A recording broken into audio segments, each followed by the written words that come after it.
Ako sa to volá? Chrám 3 Grácií. Ja nevidím, lebo natáčame domov do slnka. Chrám 3 Grácií, však nesvieti slnko, pod mrakom je. To sú 3 Grácie. Nesvieti slnko. Chrám 3 Grácie. Grácie.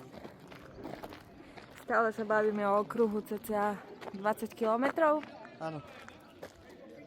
Takže pokiaľ ste ešte neboli v Grécku, tieto invektíva niekto tu za nami, tak 1,5 hodiny cesty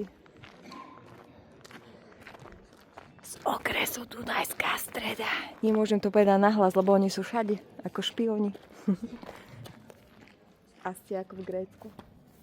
A ešte máme Apollonov chrám po ceste. Áno, a ešte nás čaká nejaký Apollonov chrám. Ja neviem, či to bude všetko dobre vidieť, ale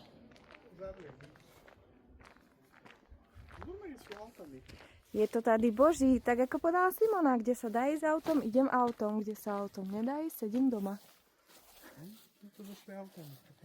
Ale my, športové typy, si to vyšlapeme. Ideme dookola?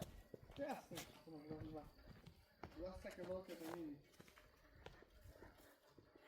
Takže odporúčame.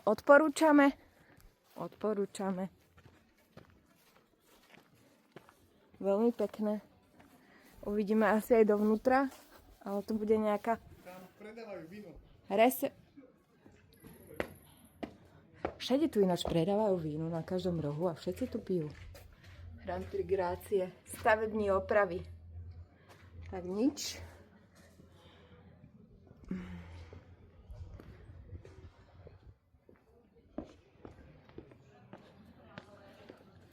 Na každom rohu tu máte takéto posedenie, občerstvenie aj v lese normálne. Stále sa bavíme o tom, že sme v Čechách 1,5 hodiny autom. Takže nie je o čom.